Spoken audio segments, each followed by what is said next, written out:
about regulations 79 and 83. Yeah. That there were no security features required on these forms? It is not a requirement of the law. It is not a requirement of the law? No. But did these forms have security features? Yes. So meaning, if they had, they all should have? Abundance of caution. Yeah. The commission, out of abundance of caution, Yes. are the ones who designed the security features. Okay. Yes. And my Lord, we have explanations. It's just that there wasn't enough time. Because when you scan a copy, you can actually lose some of the security features. But all I'm saying Mr. Mita, before is you that move, the forms Mr. Mita, 34... Yes. before you move, Yes, my Lord. how do you explain Nyali in that form?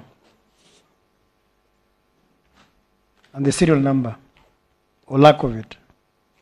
Yes, there is no serial number, but that's admitted. What does that mean? If I had time, I would take instructions. But if you go to the next column, my Lord, Yes. it says it is signed by two agents, ODM and Jubilee. So that the next question, my Lord, why were the agents of ODM and Jubilee signing the form for Nyali? So they are signed. Is it reasonable to expect a party who has signed a form to come here and disown the form? Mr. Macharia, Yes, Your Ladyship. you're making the assumption that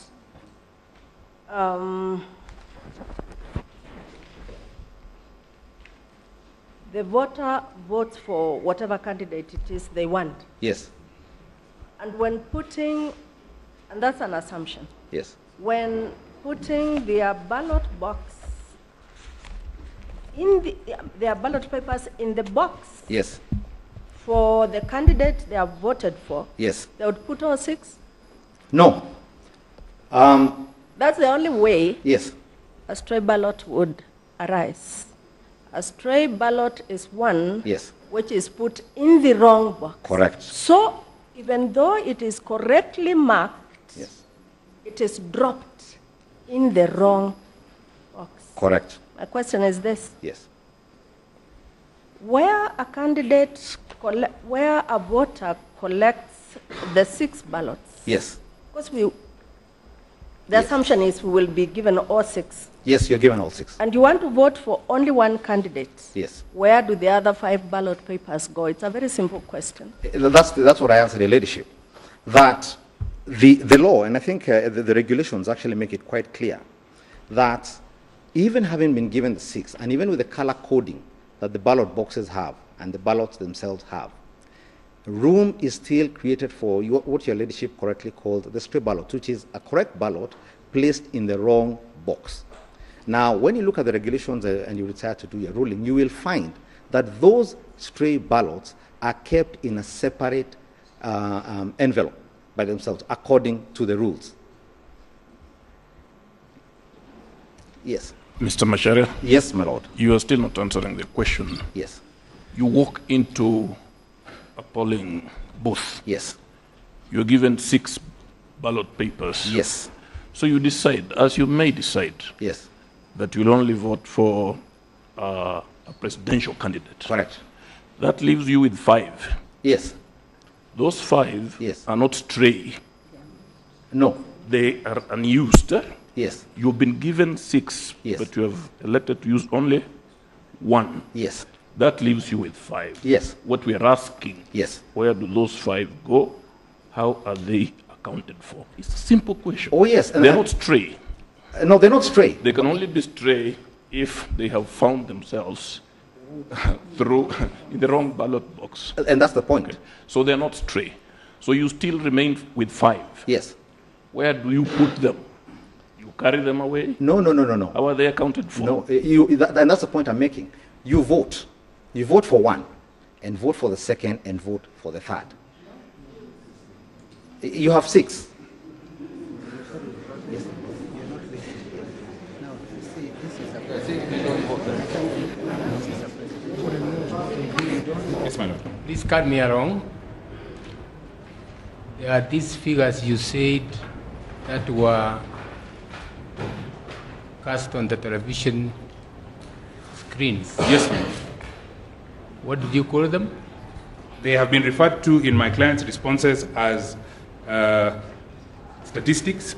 In my submissions, I referred to them as data. But my lord, what I want you to carry away from my submission is that those figures were not the result, and they did not form the result. What were they? My lords, I have explained that prior to the decision, and the phrase I used was surgery. Prior to the surgery that was carried out by the Court of Appeal on Section 39, 2 and 3 of the Elections Act, those figures were what were referred to as provisional results. And what used to happen with provisional results is that they were sent electronically as text messages.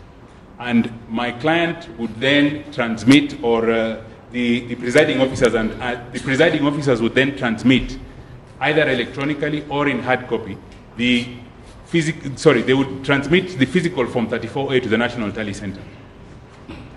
And the National Tally Center would then confirm, once they received the physical Form 34A, that the results that had been received electronically... So let's go to the polling station. Yes. You've completed Form 34A. Yes, madam. You've scanned it. Yes.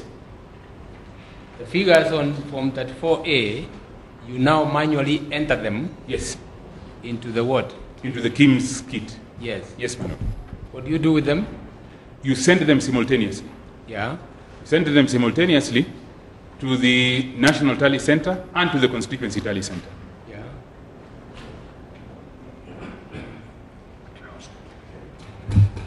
And then, at the Constituency Tally Center, the first collation of the results is done.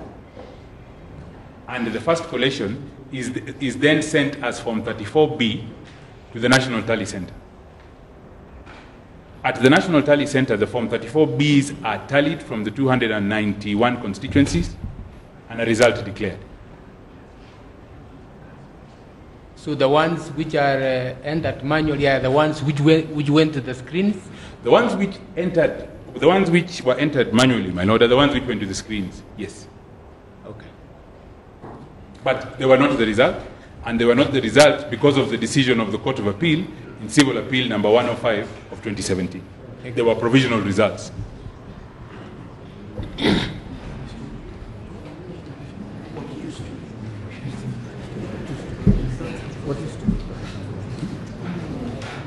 Sorry, what used to be, my lord, provisional results? There were no provisional results. Our expert has instructed me that where it is indicated against the third respondent that there was no comment, that is incorrect. The correct position is that our representative was satisfied that the soft copy fulfilled the order. So as against the no comment, the correct position is that our representative was satisfied that a soft copy fulfilled the order. And equally, at the bottom of that page, the same position holds true, that our representative has signed against the schedule that the court, the registrar provided, that we were satisfied with the order. I turn to page 12. I was not allowed to put a document. Mr. Ngatian is now giving evidence.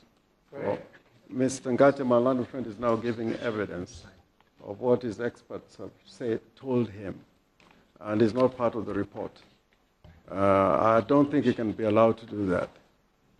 Perhaps let me repeat. He can comment on it, but he cannot rebut the report on the basis of what he has been told, because that is not his duty as counsel, to give evidence. Let me repeat, maybe I wasn't clear to Malanet Senior. I say that there are annexures to this report. The annexure is a document that our representative has written, handwritten notes. It's not here, my lord. We have a report which you have been given by the court. And that annexum was a strange document, which we don't have. No, We don't have it. Maybe the judge could indicate. Maybe there's something happening somewhere. Too suspicious. Finish off, Mr. Ngatia. Yes. I'll finish off, my lords, because I was coming to the conclusion at page 13. There's one point that I raised. You haven't responded to it. We agreed that this is not a dying declaration. Therefore, you should say something about its evidentiary strength. Yes. Thank you, my lord. I think this came against the background of very serious integrity questions or confidence questions that are being asked by the people of Kenya about the preparedness. And your lordship and my ladies will find that there are materials that were placed in our petition where the petitioner's political party or alliance